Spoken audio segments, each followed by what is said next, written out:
Eu sou Milene Couras, sou responsável pela comunicação e pelo marketing do Departamento de Medicina. Sejam todos bem-vindos à aula de Pupurri do professor Davi Azoulay. Temos algumas informações só para passar para vocês. Agora no início, todo mundo que se inscreveu, que deseja ter o certificado, receber o certificado depois, a gente vai pedir que renomeiem os seus nomes, caso o nome que esteja aparecendo aqui no chat do Zoom não seja o seu nome completo. A gente vai colocar aqui no chat como é que vocês podem renomear, caso vocês não saibam como faz. Pedimos que mantenham os seus microfones fechados durante toda a aula. O professor Davi vai tirar todas as dúvidas que vocês tiverem, aí pedimos que as perguntas sejam enviadas no chat, ele dará a aula com o chat aberto.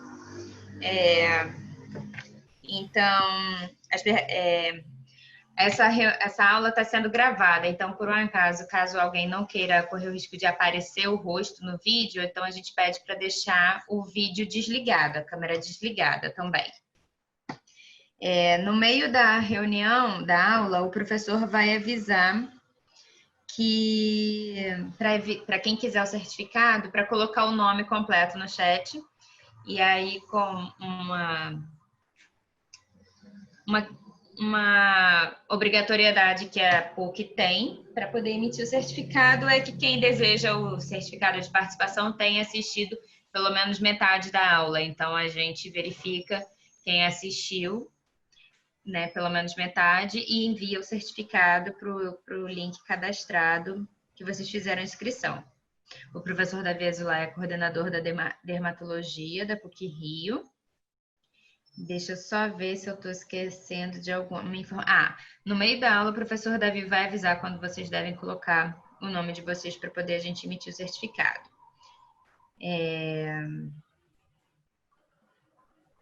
Acho que eu passei todas as informações. O professor Davi já está aqui, ligado para poder falar com a gente. A aula vai começar às 4h05. O professor Hilton Cor está aqui assistindo a sua aula, professor Davi. Professor Cor? Sim. Que bom, grande amigo. Catran também está ali, meu amigo de sala. Sucesso. Mais de 1000 pessoas assistindo você, está um sucesso danado, estou morrendo de inveja. Não, fica não. Tem para todo mundo. Beleza. Parabéns, aço mesmo. Milene, só uma questão. Quando eu vejo o chat, ele está no meio da minha aula. Assim, o que eu faço para botar ele para a lateral? Colocar ele para a lateral? Não tem aonde tem escrito Zoom, grupo e chat em cima? Você arrasta ele como se fosse uma janelinha.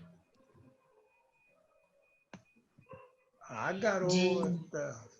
Diana botou no privado que gostaria de receber o certificado. Essa informação, quando for solicitada pelo professor, você vai colocar no chat o seu nome completo. Tá bem? Todos que quiserem o certificado, coloquem o nome completo no chat na hora que o professor Davi Azoulay solicitar. Importante que os nomes de vocês estejam aparecendo como nome completo. Renomeiem como vocês aparecem, pois alguns aparecem como número de celular ou a marca do celular, por exemplo, Samsung, ou os números de um telefone. Então, é importante que vocês renomeiem, botem o nome completo para que a gente possa identificar certinho quem é que está solicitando. E lembramos para pedir para fecharem os microfones quando entrarem. As perguntas podem ser colocadas no chat também, que o professor Davi Azoulay vai estar olhando e respondendo todas as perguntas.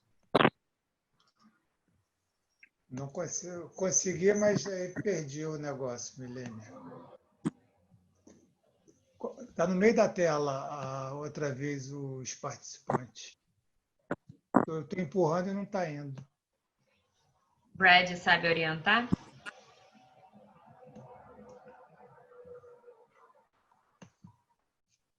Aí pega todo mundo. acho que talvez ele pode minimizar um pouco o vídeo. Só um minutinho. Participante 149. Tem como minimizar um pouco mais o vídeo. E o chat aparecer embaixo dos números de participantes.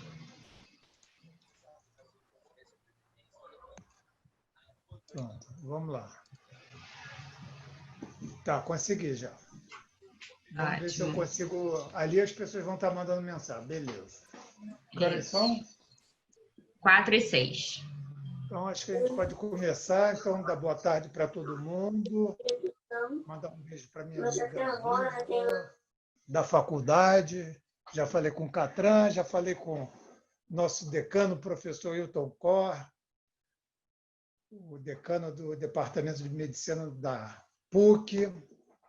Obrigado, Milene, pela apresentação, nossa coordenadora de divulgação do departamento. Então, a ideia dessa aula, Pupurri das lesões elementares, surge a partir de aulas do terceiro ano da Faculdade de Medicina da Souza Marques, que achei que ia ser interessante um apanhado geral de dermatologia de uma forma simples, e aí a aula se desenvolveu a partir dessa ideia. Talvez no início possa ser um pouquinho chato, mas depois vai ficar interessante para todo mundo que estiver assistindo.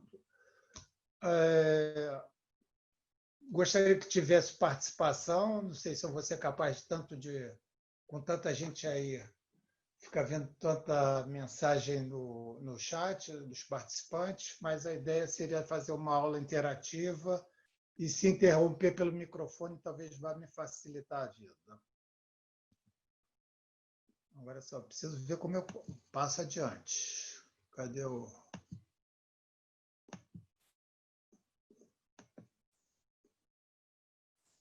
Mas temos que arrumar um jeito de passar para frente. Você não pode ir para o slide. Tá. O primeiro ali tem o próximo. Ou de repente tenta apertando o Enter ou o espaço do seu computador. E pronto, que maravilha. Então, pupurri significa... Tem muita gente até que não sabe, principalmente a juventude, né? Mas pupurri seria uma música que é composta por partes de outras músicas. Fica de música ambiente muitas vezes. Então, a ideia que o médico deve ter na cabeça quando ele exerce a medicina é, se puder, curar. Se não puder, aliviar. E quando nada disso é possível, pelo menos aliviar. Essa é a mensagem do nosso ex-ministro da Saúde de muitos anos atrás, Adib Jatene, um cirurgião cardíaco, um homem que veio do Acre, pobre, foi brilhante da sua carreira, um homem de extrema inteligência. Então, o detalhe do reconhecimento da lesão dermatológica é que pode fazer diferença entre um bom dermatologista e um mau dermatologista ou não tão bom. Mas é claro que também tem outros aspectos da consulta dermatológica que vão fazer diferença. Como você se relaciona psiquicamente com o seu doente, na relação médico-paciente, e também o arsenal de truques terapêuticos e conhecimentos sobre a terapia que vocês têm. Vou ligar o ar-condicionado agora, porque eu fechei tudo para evitar o barulho. Então, ao analisarmos essa lesão única no dorso da mão de um paciente, o que se percebe é o quê? Uma lesão arredondada, constituída por pápulas ou tubérculos. Na literatura inglesa não existe muito essa diferença, mas nós, brasileiros, eu acho que a gente precisa reconhecer essa diferença, porque o tubérculo, que é aqui representado, como é que eu vou diferenciar o tubérculo da pápula? A pápula é a bolinha. Aqui a gente percebe que tem uma representação dérmica. E qual a relevância disso?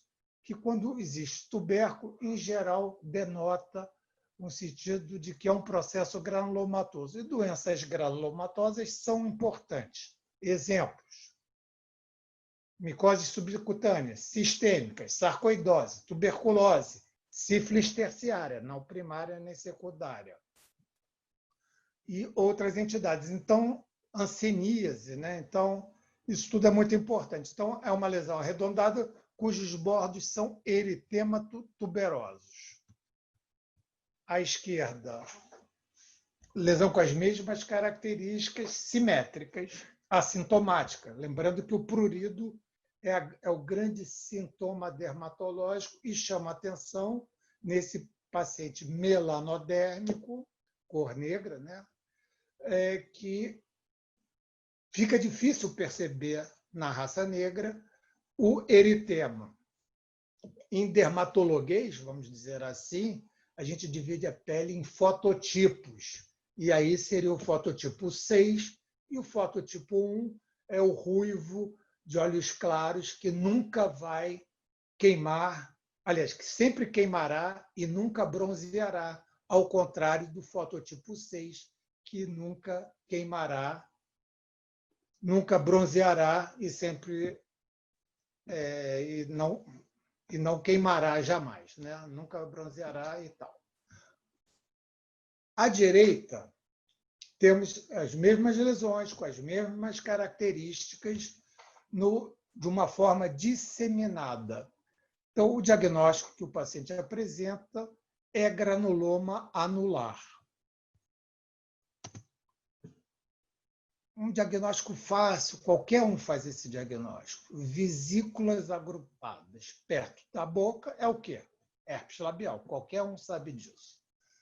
Poderia ser na região da genitália, no cóccix, isso seria então o herpes tipo, infecção pelo herpes simples tipo 2. De vez em quando, nós temos esse tipo de arranjo em buquê de vesículas agrupadas no pé, no meio da coxa. O que é isso? É um herpes simples de localização atípica. E agora todo mundo vai fazer esse diagnóstico. É o herpes zoster, né? Vesículas e bolhas distribuídas metamericamente, linearmente. Então, isso é uma disposição tão característica que lesões lineares a gente pode dizer em dermatologia que de distribuição zosteriforme. Pode acontecer no adolescente ou mesmo na criança, mas, em geral, é uma doença do adulto. E, acima de 55 anos, isso implica de usar corticoterapia sistêmica, além dos antivirais existentes eficazes para herpes, só que em doses bem mais elevadas, porque evita uma complicação não incomum nessa faixa etária, que é a neuralgia pós-herpética. Quando o acometimento do herpes na face pega a ponta do nariz, isso significa que foi o ramo oftálmico do trigêmeo. E quando isso acontece, é o sinal de Hutchinson, em cerca de 50% há um acometimento oftálmico. Então, temos que entrar com a medicação imediatamente para evitar problemas oftálmicos. Uma complicação ainda mais rara seria a síndrome de Ramsay-Hunt, quando o nervo facial é acometido e quando tem em conjunto com a paralisia facial, quando temos o acometimento do pavilhão auricular, com zumbido, dor, vertigem, comprometimento do nervo auditivo. Isso é a síndrome de Ramsay-Hunt, que é excepcional, vi 2 vezes na vida. Uma situação que a gente faz um diagnóstico retrospectivo do herpes zoster, porque para bem no dimídio, mas uma forma também incomum, vamos dizer assim, porque o processo cicatricial deixou cicatrizes atróficas, mas que permitem, por essa distribuição, o diagnóstico de herpes zoster. E o que vemos aqui uma erupção monomórfica de pápulas amareladas, às vezes discretamente eritematosas, de início súbito. Isso é um xantoma eruptivo. Certamente esse é um paciente que tem uma dislipidemia familiar. E o que tem de importante nessas famílias, ou de trágico, para ser mais preciso, é que pessoas jovens têm, por aumento dos lipídios, né, pode ser colesterol, triglicerídeos ou mesmo quilomicra, tendem a ter infarto do miocárdio em idade jovem, acidente vascular cerebral isquêmico e claudicação intermitente. Então, pela pele, a gente faz o diagnóstico também de doenças sistêmicas, como seria o caso aqui. Aqui já seria um quadro polimórfico, onde a gente vê lesões eritemato-edematosas com crostas, muitas vezes, no centro das lesões. Isso é uma farmacodermia, um eritema multiforme.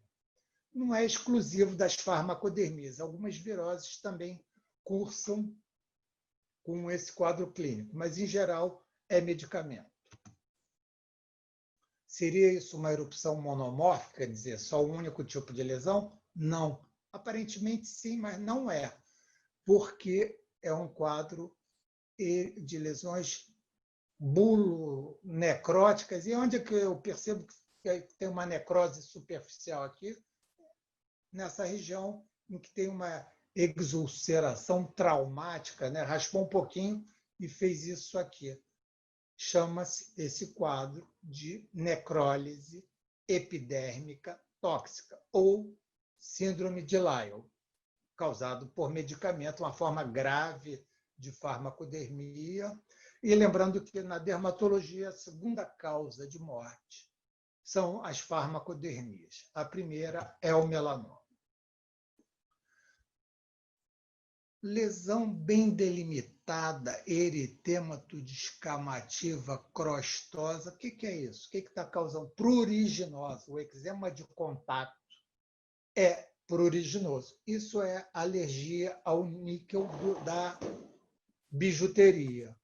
Esse paciente, por conta desse piercing, tem também um quadro mais ameno, mas eritemato-descamativa com prurido. O que em comum esses dois pacientes podem ter? De vez em quando a queixa de prurido em torno do umbigo por causa do botão de níquel. Então, para minimizar esse problema, revestir o botão do níquel com tecido, colocar a camisa para dentro da calça, ou a calcinha ou a cueca, cobrindo para evitar o contato.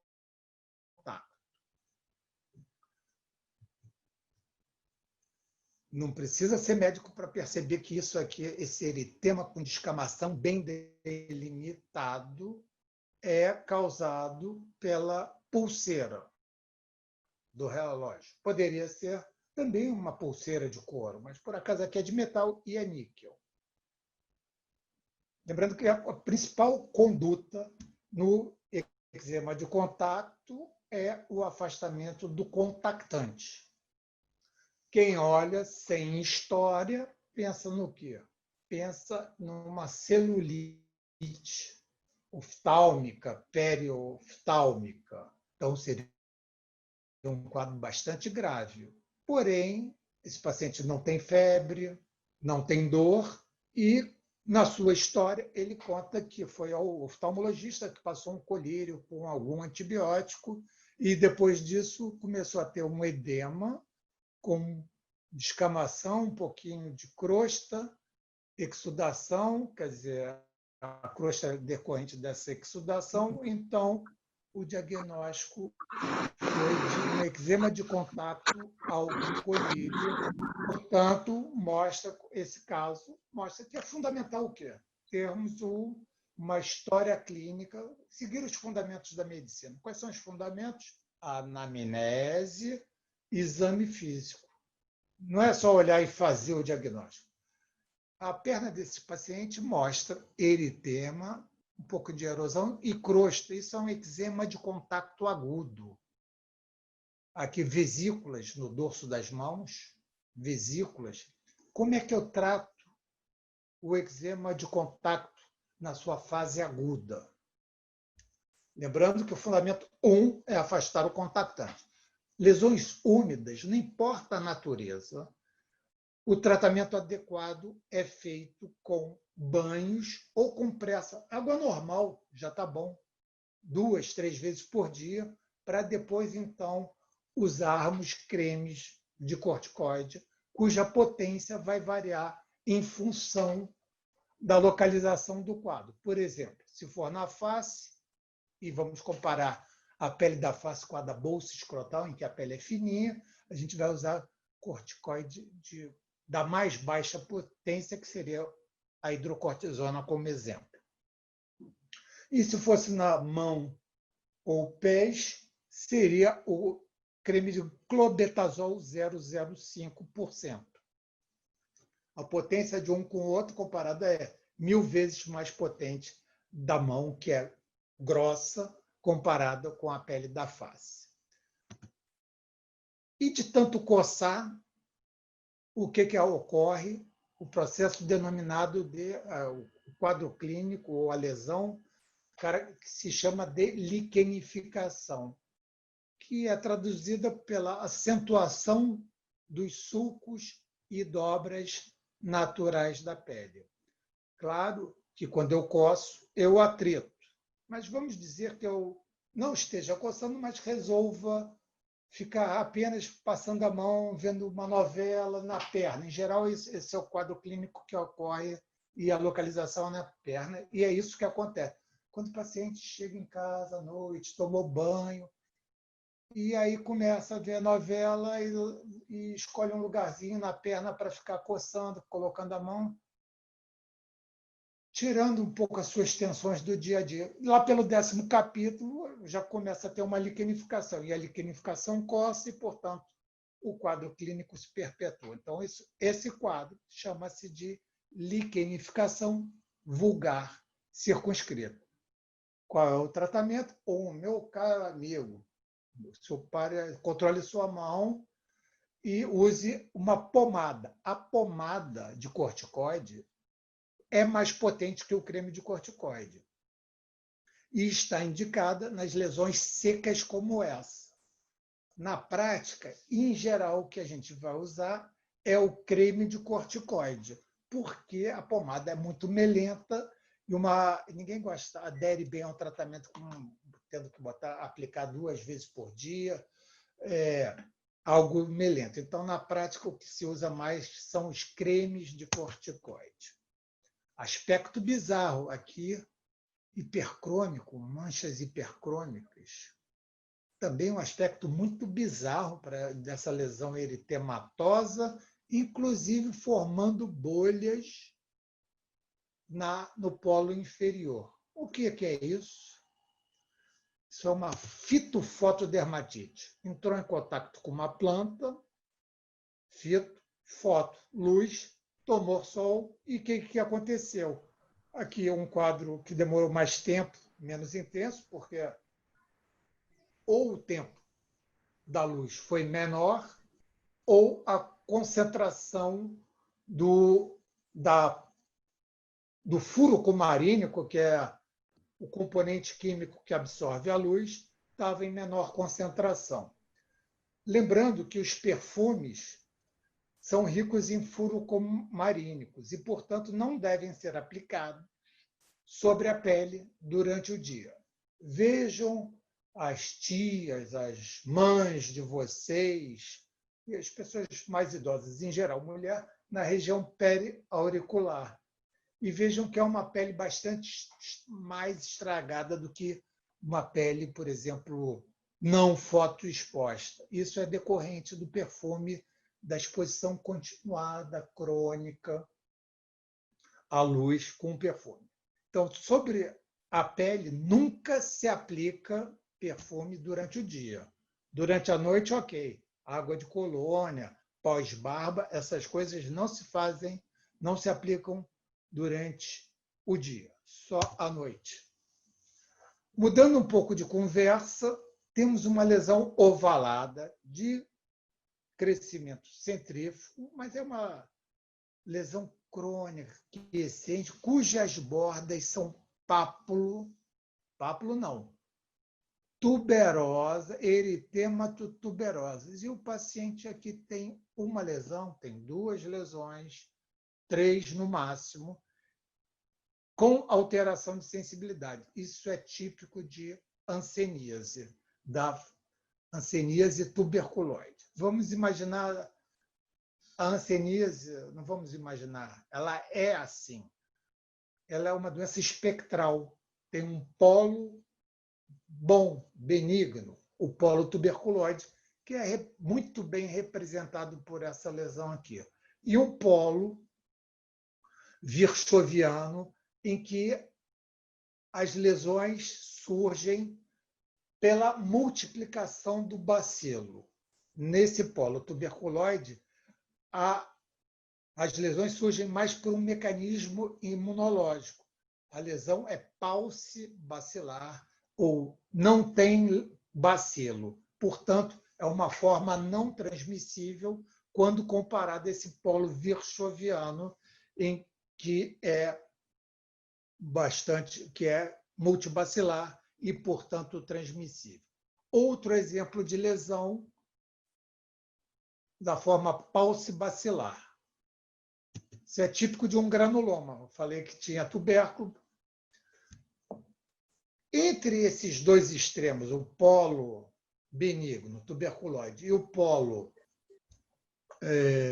virchoviano, nós temos uma forma intermediária, hanseníase dimorfa ou borderline, e que tem como características também o aspecto ferrugíneo da lesão e essas lesões foveolares ou em queijo suíço, em que a borda interna é bem definida e a borda externa é mal definida.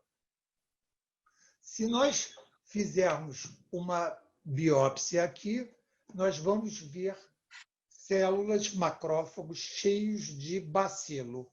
E, ao contrário, se fizermos uma biópsia aqui nesse sentido, nós teremos granuloma. E, caracteristicamente, esses granulomas são alongados, ao contrário do que normalmente ocorre com os processos granulomatosos, em que os granulomas são arredondados. E por que eles são alongados? Porque eles acompanham anexos, como os nervos, o cabelo, as glândulas, e por isso é muito característico da hanseníase. Então, um bom patologista pode não dizer é hanseníase, mas na ausência da hipótese diagnóstica de hanseníase, pode sugerir a possibilidade de ser hanseníase é muito alta por conta desses granulomas alongados. Bom, mas o que é essa forma dimorfa? É uma que mistura características do polo bom, tuberculoide, com o polo ruim, virchoviano. Então, o paciente tem um certo grau de imunidade e, se pegarmos a biópsia, tem que ser feita nesse sentido, porque nesse campo aqui inferior terá características de bacilos, de macrófagos cheios de bacilo, enquanto que no polo superior teremos granuloma. Então, isso aí é uma lesão muito característica, claro que sempre acompanhada de alteração de sensibilidade. Mas estamos vendo agora já nódulos. Nódulos de consistência amolecida, móveis, indolores. O diagnóstico seria o quê? Lipoma. O paciente tem vários lipomas, então ele tem uma lipomatose. Paciente, outra em mau estado geral, emagrecido, 50, 40, 60 anos, apresenta subitamente ou de crescimento rápido um nódulo de consistência aumentada tratada. A pergunta que eu faria, isso é um carcinoma primário da pele ou uma metástase? É uma metástase. Por quê? No carcinoma teríamos alterações na superfície da pele também. E aqui a gente vê uma pele de superfície aparentemente normal, então há uma metástase. E podemos dizer que pacientes que apresentam metástases cutâneas, eles têm um prognóstico muito ruim, com sobrevida em 6 meses, 8 meses no máximo, embora nos últimos anos, com as medicações, com a terapia chamada alvo, né? Substâncias, medicamentos que agem contra mutações específicas ou bloqueios de vias de ação celular, houve uma melhora substancial dos pacientes com neoplasias, inclusive metástases. O nódulo, muitas vezes, é uma lesão mais palpável do que visível. Outros exemplos de nódulos. E aqui um nódulo eritematoso, doloroso.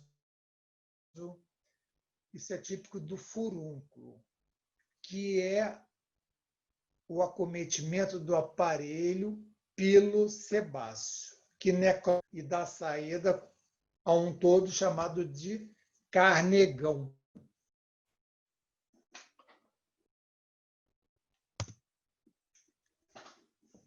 O que vocês observam aqui, apenas eritema, mas dá para perceber talvez que haja um certo relevo. Então, teremos que palpar e teremos que palpar e ver que são nódulos na região pré-tibial.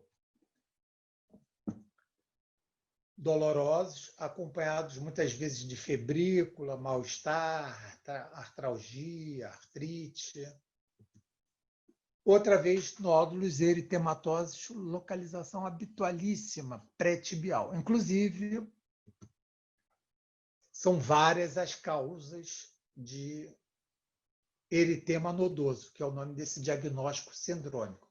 Infecções as mais variadas, hanseníase, tuberculose, cancro mole, várias micoses. Na infância, mais comum a pós-estreptocócica, colagenoses, sarcoidose. Eu posso ter uma neoplasia interna e apresentar eritema nodosos. As doenças inflamatórias intestinais, doenças de BC. E, quando vocês não souberem... Travou? Travou. Vamos ver o que aconteceu aqui. Vamos botar aí. E quando vocês não souberem a causa dele, lembre-se das farmacodermias, porque elas são capazes de mimetizar qualquer quadro clínico. Podem acreditar nisso. E o que é a goma? Goma também é um nódulo especial, que tem 4 fases. A fase da infiltração ou constituição, a fase de amolecimento ou necrose, a fase de eliminação ou fistulização, e a 4ª fase seria a reparação. Então, vejam essas gomas em trajeto linear, com uma lesão ulcerada aqui. Outra vez aqui mostrando a aspiração do nódulo. Uma pequena ulceraçãozinha, uma linfangite. Lo que yo hablaba ahorita, lo han grabado ya. Oi. Bom, e aqui uma úlcera grande, com uma linfangite maior ainda. Então, isso vocês têm que saber isso, porque existe uma pandemia há mais de 10, 15 anos, na cidade do Rio de Janeiro, que a gente já está exportando para outros estados do Brasil, uma pandemia de esporotricose, que é a micose subcutânea mais frequente de todas. Antigamente já era mais frequente, mas agora é rara a semana que a gente não veja um caso de esporotricose. E o grande agente transmissor é o gato. O gato pode estar doente ou apenas ser um vetor, ter o Sporotrix aqui na garrinha e causar o arranhão. Veja um quadro clínico inicial, com lesões começando. Essa forma que eu mostrei para vocês é a forma mais comum, correspondendo a cerca de 70% dos casos. Faz um diagnóstico com leishmaniose. É uma úlcera grande, poderia ser compatível com leishmaniose, só que a linfangite é muito maior. Então, tem a regra do meu pai, que dizia o seguinte: úlcera pequena com linfangite grande, esporotricose. Úlcera grande com linfangite pequena, leishmaniose. O diagnóstico aqui é feito fundamentalmente através da cultura. Há outras formas de apresentação da esporotricose, como essa forma chamada verrucosa, em que faz diagnóstico com os componentes do acrônimo PLET, para coccidioidomicose, cromomicose, esporotricose,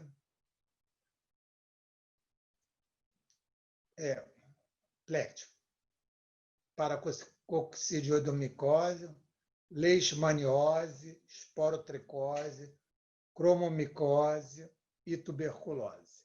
Então, qualquer uma dessas doenças tem essa lesão característica, pode ser isso aqui. Então, tem que diferenciar através de exames complementares.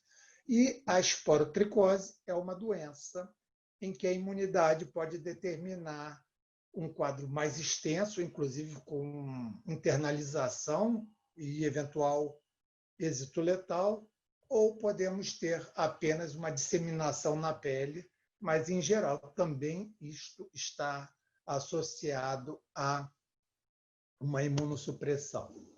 Todo mundo deveria saber fazer esse diagnóstico de chantelagem. Uma lesão elementar aqui qual é? É placa, uma lesão elementar em platô discretamente elevada, em que tem essa localização característica, por isso também é mais fácil fazer esse diagnóstico, e que metade das vezes os pacientes têm uma dislipidemia. Portanto, temos que solicitar, numa consulta inicial, um lipidograma para ver se isso de fato ocorre, porque melhorando as condições lipídicas, vamos dizer, será muito menor a chance do paciente apresentar recidiva após tratamento. Várias placas eritêmato-descamativas, correto? Mas tem outra qualidade aí, são muito bem delimitadas. Isso é típico da psoríase, com essas escamas grandes, prateadas, ditas argênticas. Bom, eu tenho que...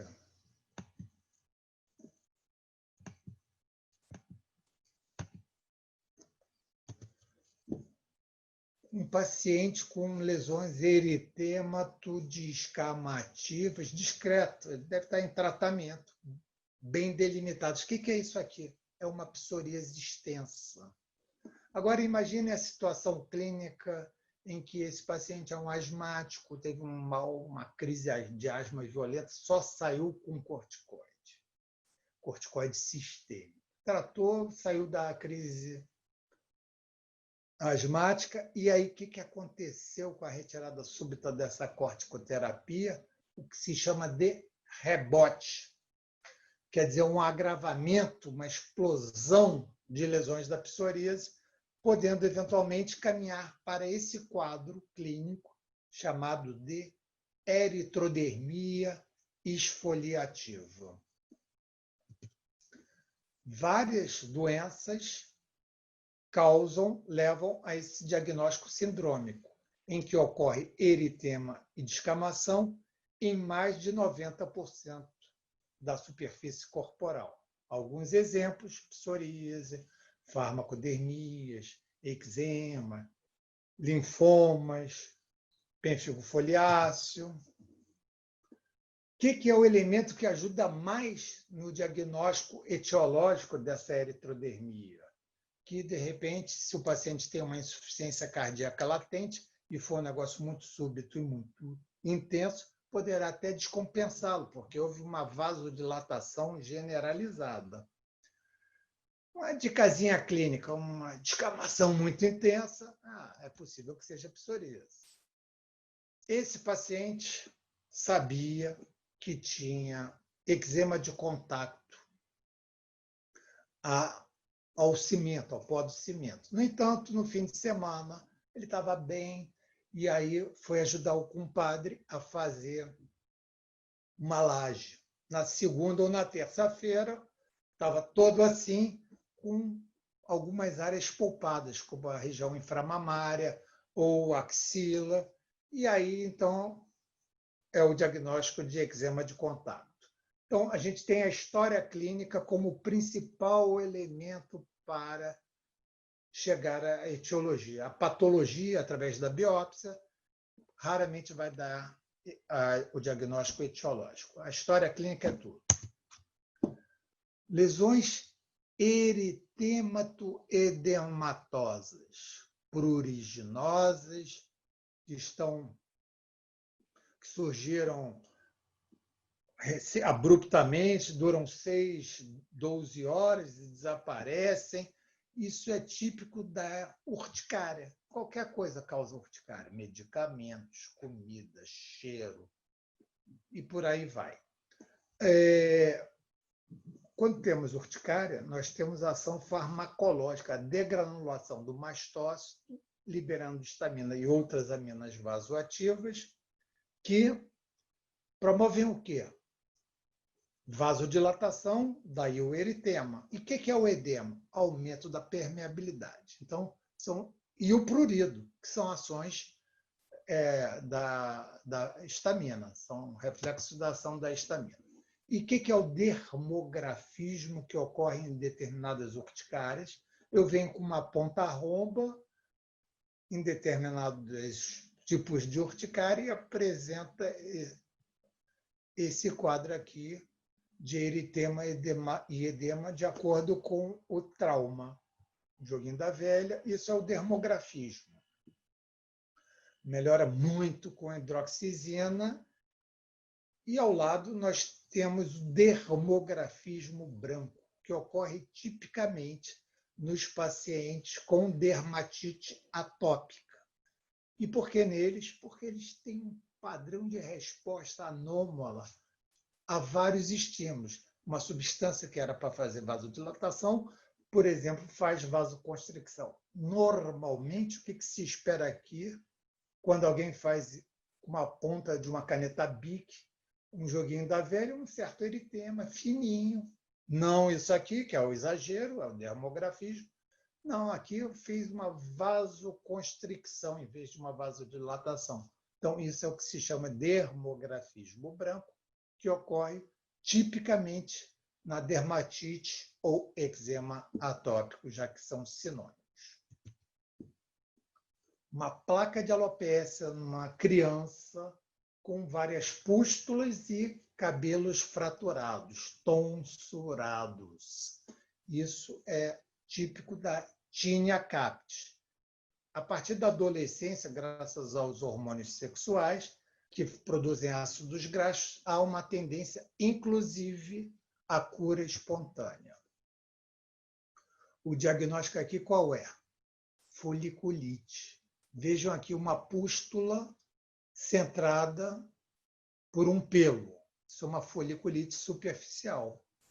O impetigo seria isso aqui, não bolhoso, em que vemos crostas, e aqui pode ser uma etiologia estafilocócica ou estreptocócica, sendo que o estafilococcus habita normalmente as narinas. A colonização do estafilococcus se dá sobretudo nas narinas. Então, se o paciente ou a família tem casos de repetição de alguma estafilococcía, furunculose, foliculite, temos que descolonizar. Aqui um tipo de impetigo chamado bolhoso, bolhas superficiais, e que rompeu a bolha e deixa erosão e crosta. A crosta amarelada pode ser dita com requinte em crosta melicérica, que lembra o mel. que vemos aqui uma lesão que poderíamos, segundo o início da aula, uma lesão anular, mas, na verdade, é o que nós chamamos de lesão cercinada. O que é cercinada? Vem de círculo. Aqui são vários arcos. A confluência de arcos dá a grande característica dessa micose dermatofitose, que é um quadro muitas vezes bastante pruriginoso, embora tenha algumas variações, e lembrando que o prurido é subjetivo. E como é que eu diferencio essa lesão da hanseníase? Vejam aqui, as bordas são eritematopapulosos, mas tem descamação, mas não é isso. A crostinha, se tem essa crostinha, é porque tinha uma lesão de conteúdo líquido. Então, na essência, são lesões eritematopapulosos, cuja lesão arredondada de bordas eritematopapulo-crostosas, com crescimento centrífugo, inclusive aqui com uma nova lesão com as mesmas características. Isso é típico das dermatofitoses, em que um simples exame direto já permite confirmar a nossa hipótese. Opa, deixa eu voltar aqui. Então, aqui percebeu o arco. E cuidado, quem estiver já profissional, médico, para não usar creme de corticoide, que isso mascara o quadro, e aí acaba levando ao quadro de tina incógnita. E como que é a tina incógnita? Vamos imaginar essa lesão aqui. Eu uso um creme de corticoide, aí ela praticamente desaparece, eu paro de usar o creme de corticoide, ela volta. Aí eu uso outra vez, aí ela volta. E aí até que muda de médico, e aí o bom médico, o bom especialista, vai falar: isso é uma tínia incógnita. Aí para de fazer, se achar que tem elementos suficientes para tratar, trata como sendo uma dermatofitose, ou, se quiser fazer a medicina melhor feita, pede o exame micológico direto, que, uma vez positivo, confirma o diagnóstico. Nós, os médicos, deveriam fundamentalmente trabalhar com boa margem de segurança, exames complementares, mas como consequência a uma história clínica e não antes da história clínica, antes do exame físico, porque essa perversão da prática médica leva a uma medicina completamente espatafúrdia, cara e sem nenhuma eficiência. Então, para vocês verem aqui a comparação desse quadro clínico de granuloma anular, que ninguém sabe a causa, e, curiosamente, eu vou contar uma história. Vamos supor, o paciente não se sabe o diagnóstico, então, para termos a certeza, faremos uma biópsia desse quadro, dessa lesão. O que acontece, para surpresa e algo inexplicado, a lesão muitas vezes desaparece. Aqui um caso de hanseníase tuberculoide, mostrando como fazem diagnóstico diferencial. Essas 4 fotos aqui, né? A dermatofitose, e aqui também uma dermatofitose que, às vezes, as bordas podem ser eritematopapulo com algumas pustulazinhas e não implicando numa infecção bacteriana secundária. Manchas hipocrômicas, descamativas, a gente não percebe muita descamação, confluentes, mas elas começam em torno, são arredondadas no início. E por que isso? Porque o fungo, chamado Malacésia furfur, agente da ptiríase versicolor, é um fungo lipofílico, ele gosta da gordura. Então, como eu já falei, temos o folículo e a glândula sebácea acoplada. E aí ele encontra aquele ambiente para proliferar. Ele pode proliferar tanto que conflui.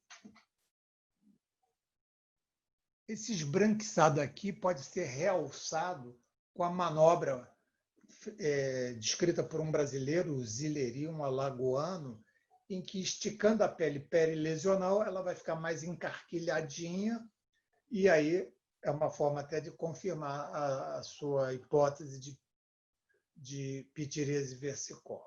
Mas, às vezes, o paciente pode ter tomado um banho, pode estar melado de suor, e aí vai ficar difícil perceber a descamação.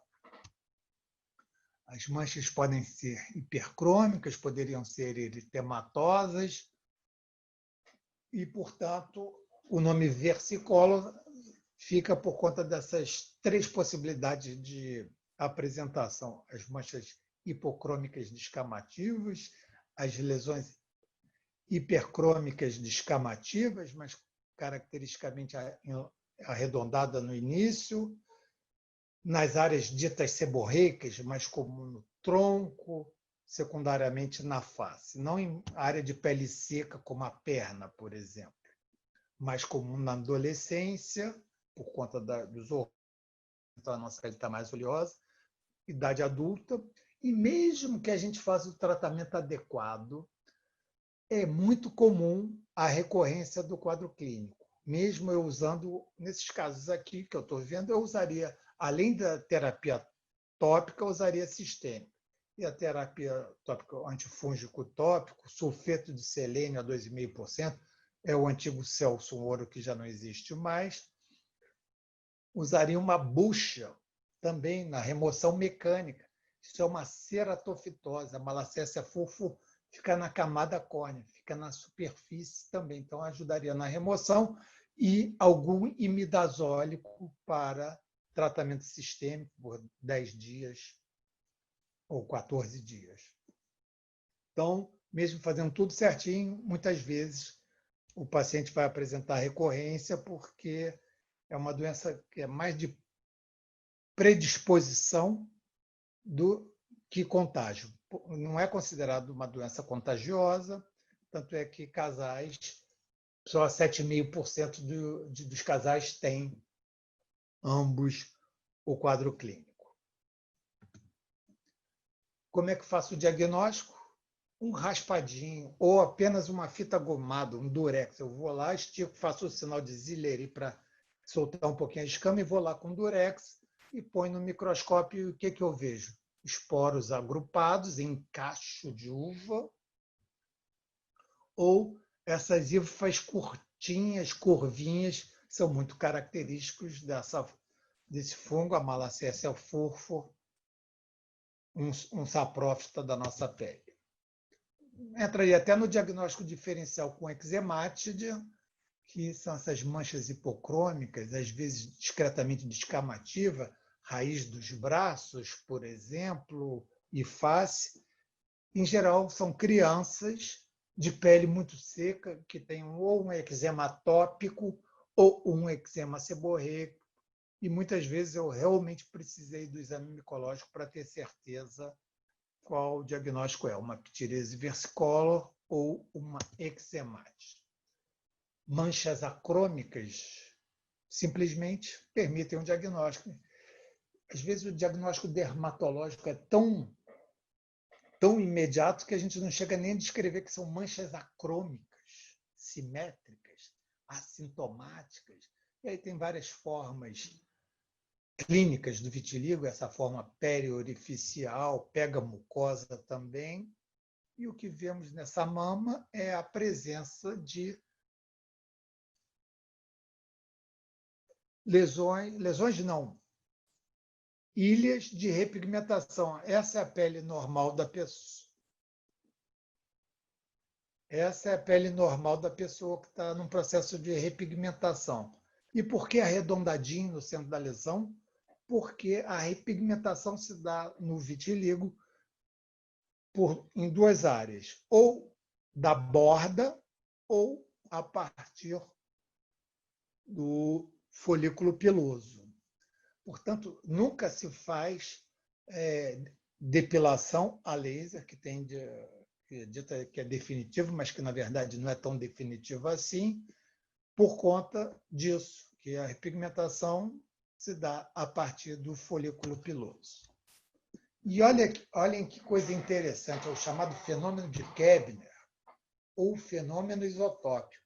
ou se quiser dar nome e sobrenome, o fenômeno isotópico de Koebner, que ocorre em algumas doenças em que o trauma, e com o formato do trauma, gera o desencadeamento de uma lesão, o aparecimento de uma lesão daquela doença que o paciente já tem ou de uma doença que vai aparecer. Ninguém precisa estar fazendo medicina para imaginar que foi a alça de uma camisa, de um biquíni, que causou esse trauma a ponto de gerar uma lesão acrômica bem delimitada nessa região. Outras doenças em que esse fenômeno também ocorre, olha só, algumas doenças não só dermatológicas, como vasculite, pênfigo, sarcoma de Kaposi, e aqui o líquen nítido, em que tem essas pápulazinhas. Vejam só o que é uma pápula, uma lesão bem superficialzinha, sem representação dérmica, e aqui lesão linear. Em geral, é o arranhão, é o traumatismo, tá? O líquen plano é uma outra dermatose muito característica de apresentar o fenômeno de Koebner. Não é o que nós estamos vendo aqui. A gente está vendo as lesões pápulas hipercrômicas, que são bastante pruriginosas, ditas poligonais às vezes. Isso é o chamado líquen plano. E as sequelas ou cicatrizes são aquelas lesões indeléveis, ou seja, permanentes. Uma cicatriz, participação fibroblástica. Então, vamos diferenciar reparação, quando a pele volta às suas características normais, e cicatriz, quando há uma participação fibroblástica, como nesse corte de tratamento de alguma doença da tireoide. Uma bela cicatriz e uma cicatriz em alguém que tem propensão a fazer um exagero, mas que ainda assim está limitada à área do trauma. Isso é uma cicatriz hipertrófica. O queloide seria que a proliferação fibroblástica é exagerada e vai muito além do corte, do trauma. E são exemplos aqui. Na raça negra, ou fototipo 6, ocorre mais frequentemente queloide do que na raça branca. Assim como na região peitoral, é também mais comum acontecer do que, por exemplo, no rosto. Lesões atróficas, arredondadinhas, na face de um jovem. O que deve ter causado isso? Acne. Por quê? Vocês estão pensando também, raciocinando como devem. O diagnóstico regional. Então, na dúvida entre entidades, a gente muitas vezes vai considerar, normalmente no rosto, o que causa cicatrizes atróficas pequenininhas é acne. Aí faz parte da história clínica, correto? Exemplos de queloide, essas coisas difíceis, né? Não adianta chegar e que vou excisar cirurgicamente. É certo que vai recidivar. E aqui, então, em termos do que eu falei, embora na prática não seja tão significativo assim distinguir uma cicatriz queloidea hipertrófica de um queloide, nós poderíamos dizer que aqui é uma cicatriz hipertrófica e aqui ao centro é um queloide. Milene, já está na hora de falar sobre... Você pode falar sobre a mensagem que você quer? Quem precisar de ter o certificado tem que colocar o seu nome completo no chat para ganhar o certificado. Então, voltando Exatamente isso. Que é o mais importante, nós vemos o quê? Lesões eritematosas, com induto esbranquiçado, mais predominante nas dobras, na boca de um lactente. Isso é típico da candidíase. Dobra. Às vezes a gente tem umas pustuletas em torno, mas isso não significa também uma infecção secundária. E na região inguinal, vejam que pega não só a coxa, mas também a bolsa escrotal. Ao contrário daquela dermatofitose que acabaria fazendo um diagnóstico diferencial, em que os dermatófitos gostam muito de queratina, mas a queratina da região da coxa é diferente da bolsa escrotal. Então, interessantemente, fica restrito só à coxa e não pega a bolsa escrotal, o que ajuda no diagnóstico diferencial entre uma dermatofitose e uma candidíase, além do que o esbranquiçado é característico da candidíase. E o que nós acabamos de ver são exemplos de intertrigo. Intertrigo é qualquer processo inflamatório que temos nas dobras. Quando o intertrigo é interpododáctilo, nós chamamos, ou popularmente é conhecido como pé de atleta.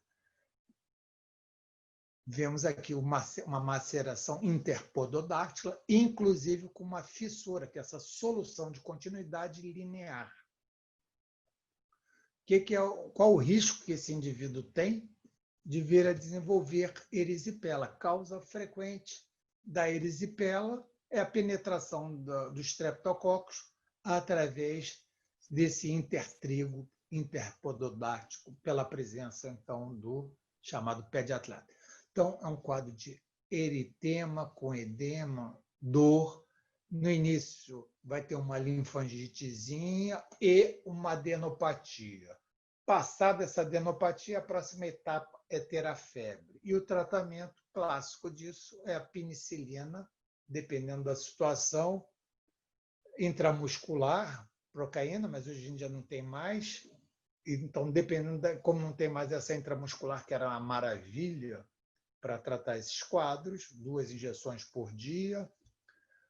Talvez vai ter que ser internado para fazer uma penicilina cristalina ou, se for uma fase inicial, com algum risco controlado, começar com uma terapia oral, a amoxicilina, por exemplo. Então, aqui, e o eritema é bem delimitado, isso ajuda a diferenciar de uma celulite. A etiologia estreptocócica e a celulite, muitas vezes, é estafilocócica. Surtos repetidos de erisipela levam a esse quadro musgoso, de lesão de aspecto musgosa, ao linfedema. O que é o linfedema? O edema duro. Você comprime e não acontece nada, ao contrário do edema da insuficiência cardíaca ou renal, que tem cacifo. Então, depois de alguns surtos, é isso que acontece. Podemos ter, como complicação de uma erisipela, podemos ter necrose e bolhosa, uma forma bolhosa. Uma forma bolhosa tem uma conotação de uma maior gravidade. Nessa lesão da face, em que o eritema é menos definido, nós temos uma celulite, acaba fazendo um diagnóstico diferencial, um celulite facial, então isso implica em tratamento venoso de cara pelo risco e devido à proximidade com o sistema nervoso central. Mudando de assunto, nós temos uma lesão hipercrômica assimétrica, bordas irregulares, C com variação de cor, né? Aqui é um marronzinho, aqui é negro, D, diâmetro maior ou menor que 6 milímetros, e antigamente era de espessura, hoje em dia é evolução. Houve alguma mudança nos últimos tempos? Então, o que eu acabei de falar para vocês é a regra do ABCDE, que é uma regra que a gente aplica no reconhecimento de melanocíticas para achar que é maior ou menor a possibilidade de ser o melanoma, que é a grande causa de morte em dermatologia. Então, já falei do aspecto, simetria ou não, margens bem definidas ou mal definidas, ou bordas, né? Cor, variação de cor e diâmetro. Hoje em dia, a dermatologia moderna, todos devem ter o dermatoscópio, que aumenta em 20 vezes o tamanho das lesões e há regras. Inicialmente, esse dermatoscópio, vamos dizer, de uns 10 anos para cá, ou um pouquinho mais, era para diferenciar lesões melanocíticas de lesões não melanocíticas, e dentro das melanocíticas, se com maior ou menor potencial de ser maligno. Só que essa quase especialização, subespecialização na dermato se desenvolveu tanto que você usa a rodo o dermatoscópio no dia a dia da consulta dermatológica. E vemos essa lesão aqui, assimétrica, bordas irregulares, variação de cor. É alta a possibilidade de ser um melanoma. Aí eu uso o dermatoscópio, que também vai ter critérios para ser maior ou menor a probabilidade de ser uma lesão maligna. Então, eu posso ter uma única lesão, que aí seria um névoa displásico. No entanto, tem pessoas que têm múltiplas lesões. E como é que eu acompanho múltiplas lesões? Uma lesão é fácil. Agora, múltiplas é difícil. Então, esse é o tipo de paciente que precisa ter acompanhamento através de um mapeamento corporal, um programa, um software de computador, e aí, anualmente, ou dependendo da situação, até menos, tem que ser revisto, feito esse mapeamento na comparação, para permitir a comparação entre as lesões. Se um paciente desses tem história familiar de melanoma, esse é o paciente que tem que ter mais cuidado ainda, porque dentre os cânceres de pele, o melanoma é o principal tipo relacionado a mutações genéticas. Outra vez, o melanoma, assimetria, bordas irregulares, não tem uma variação de cor, mas é um melanoma.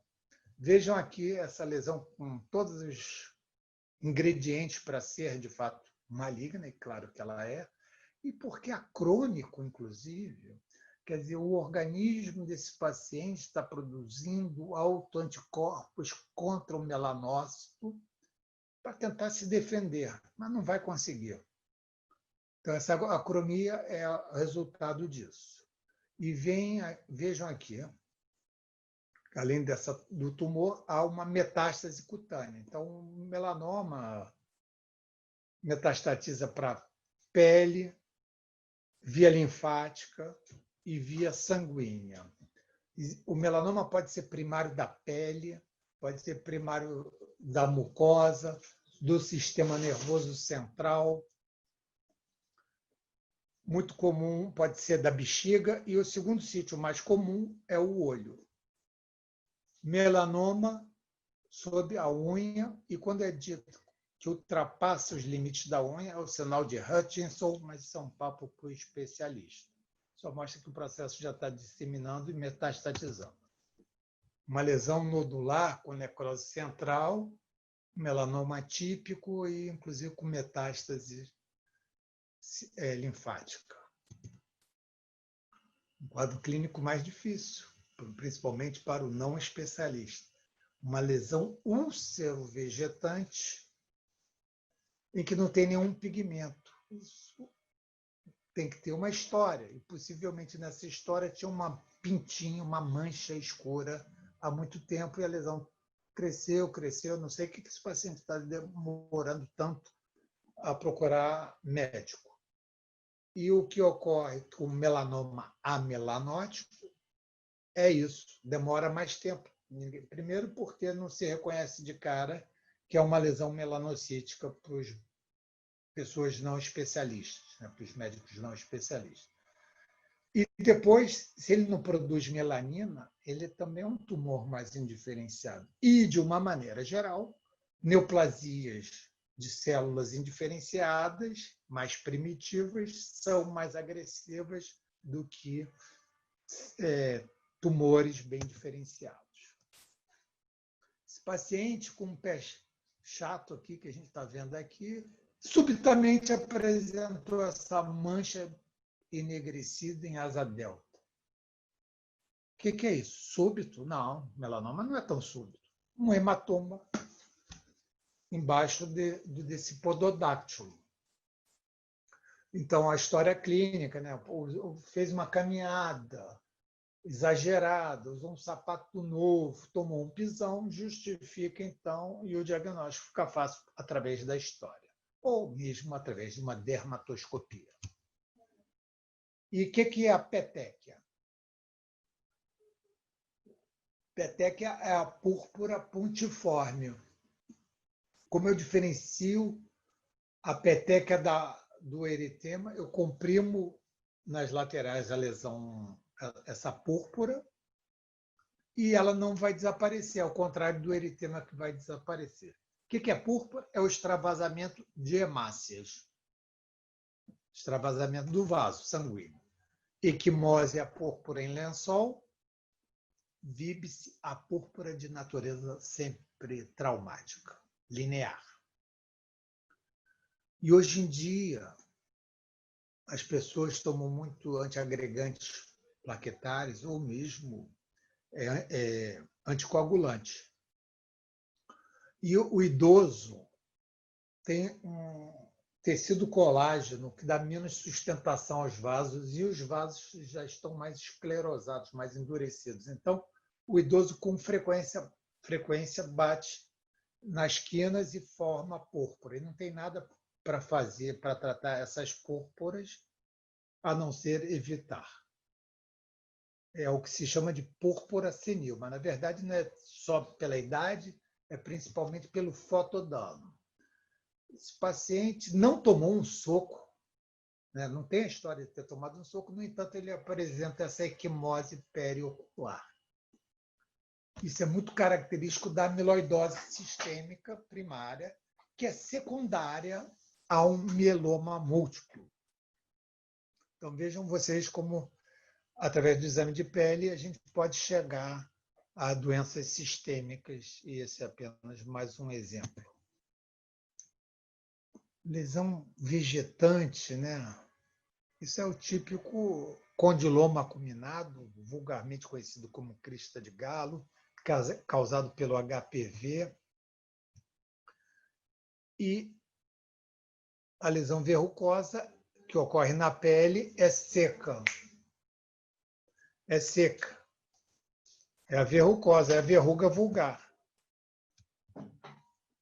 Imagine a praia de Copacabana a calçada da praia de Copacabana com aquelas ondulações branco e preto.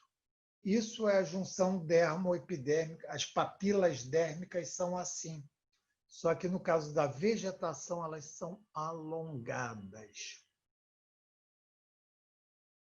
Isso é típico das verrugas. E quando em superfície de mucosa ou semimucosa é dito condiloma, condiloma acuminado. O famoso crista de galo. Doença sexualmente transmissível, a mais frequente, lembrando que alguns subtipos de HPV estão intimamente relacionados ao câncer de colo uterino. Lesão ulcerada, com essa superfície esbranquiçada áspera. Mas o que eu quero mostrar para vocês é o que nós chamamos de infiltração, que é esse aumento da base, acima do que alguém espera. E isso é muito típico do carcinoma espinocelular de mucosa. A infiltração pode ser de células neoplásicas, como o caso que vocês estão vendo aqui, ou pode ser de células inflamatórias. E por que o espinocelular dá mais no lábio inferior? Porque a incidência da radiação solar se dá no lábio inferior. paciente é de uma zona em que tem plantação de fumo, em que as pessoas têm o antigo, eu diria que antigo hábito de mascar fumo, ou fuma charuto, ou fuma cachimbo. Então, além das substâncias cancerígenas do fumo, o próprio calor potencializa a formação de neoplasias. O que vocês estão vendo nessa ponta aqui é um chifre. Se botarmos na testa, qualquer um faz esse diagnóstico. Então, como está nessa localização, vocês podem ter ficado um pouquinho em dúvida. Isso é o que se chama corno cutâneo. Esse aqui é outro corno cutâneo, só que o cara, de gracinha, queimava o corno cutâneo dele, por isso essa cor é enegrecida. O que importa no corno não é estudar isso aqui na patologia, isso aqui é queratina pura. É a base. Aqui é uma lesão benigna, pode ser uma verruga, uma ceratose, até mesmo um angioma. E aqui uma lesão maligna, um carcinoma espinocelular. Vejam vocês exemplos de lesões de outros cornos, aqui a partir de uma verruga vulgar.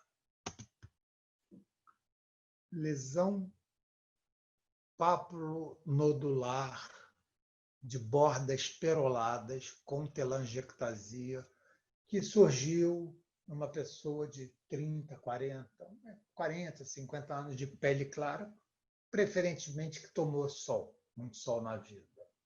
Isso é típico do carcinoma basocelular, que é um tumor que cresce lentamente. Qual a próxima etapa para essa lesão aqui? Ulcerar. Vejam o que aconteceu nesse carcinoma basocelular em estado bem mais avançado, bordas peroladas, com telangiectasia, isso é muito característico, que permitem o reconhecimento, é que uma ulceração. Há várias formas de apresentação clínica e também até mesmo histopatológica de basocelular. Uma forma mais destrutiva, mais rápida, chamada de terebrante. Vejam bem, se a vovó de vocês, a mãe de vocês, tem uma lesão papulosa, com bordas que vocês estão entendendo como perolados, com ou sem telangiectasia, mas de longa duração, sempre teve aquela lesão ali, isso é o diagnóstico diferencial, tá? É o tempo de evolução. Claro, se você tivesse também um exame dermatoscópico, ajudaria você a diferenciar um nevo intradérmico de um carcinoma basocelular. Vocês estão vendo aqui o quê? Erosão e crosta. Se tiver o olhinho afiadinho, ainda vão perceber que na região do V do decote é mais intenso. Quer dizer, então estou mostrando para vocês uma doença que é agravada pela luz. Eu tenho certeza que isso é uma doença de natureza bolhosa. Por quê? Porque uma bolha tem duas possibilidades evolutivas: erosão e crosta. A patologia confirma. Olha só que sutileza. Um detalhe técnicozinho. Isso aqui é uma bolinha. Por isso que a gente não vê na clínica. As bolhas intraepidérmicas podem ser um pouquinho mais profundas, como no caso aqui do pênfigo vulgar. O caso anterior era um pênfigo foliáceo ou fogo selvagem. E aqui o pênfigo vulgar, que pega, além de pele, pode pegar as mucosas, em que o quadro é um pouquinho mais profundo, mas ainda assim é superficial quando comparado às bolhas de natureza subepidérmica, que é o próximo na tela que eu vou mostrar para vocês. O que vocês veem aqui é um herpes zoster em franca resolução, em que a gente está vendo erosão, fez alguns banhos de permanganato, daí a tonalidade arroxeada, mas e por que vocês têm que reconhecer que isso era um herpes zoster, ou é um herpes zoster em franca regeneração? Porque para exatamente no dimídio. Isso é típico. Então, as bolhas subepidérmicas por terem um teto mais resistente, que é representado por toda a epiderme, são bolhas maiores, mais tensas e mais duradouras quando comparada às bolhas intraepidérmicas, como essas aqui que vocês estão vendo aqui. Outra vez, um quadro de eritema de crostas e erosões, agravado bem pela luz. Isso é um caso também de pênfigo vulgar, em que está sendo potencializado pela luz. Não precisa ser nada do outro mundo para perceber que a luz teve um componente de agravar esse quadro clínico. Bom, o que esse paciente tem? Eritema de descamação aqui, um pouco aqui, mas reparem só que é muito mais intenso na área fotoexposta. Só para comparar algo grosseiro, né? A luz causando um evidente quadro clínico alterado, de fotossensibilidade, e aqui um nem tanto exuberante assim, mas suficiente para um especialista reconhecer, lembrando que alguns remédios causam isso, os tiazídicos, as sulfas, sulfonilureias, e que é um grande antibiótico, que é capaz de atrair luz, causando reações fototóxicas, são os antibióticos da família da tetraciclina. Então, áreas de fotoexposição, nos quadros de fotossensibilidade, e poupando aqui a região supraioideia. Então, é uma região que eu devo procurar sempre para ver o quanto de luz foi capaz de agravar ou desencadear aquele quadro e aquelas alterações cutâneas crônicas das regiões periauriculares decorrentes do uso de perfume. Então, não se esqueçam de sempre só usar o perfume sobre a pele durante a noite. Então, já encerrando, o bom médico, para ser bom médico, tem que ir para a prática. É com a prática que a gente vai aprender realmente a medicina, vá para o ambulatório, para as enfermarias, e não tanto aula teórica. Mas os tempos atuais estão muito mais para a teoria do que para essa prática, mas isso há de mudar breve, se Deus quiser.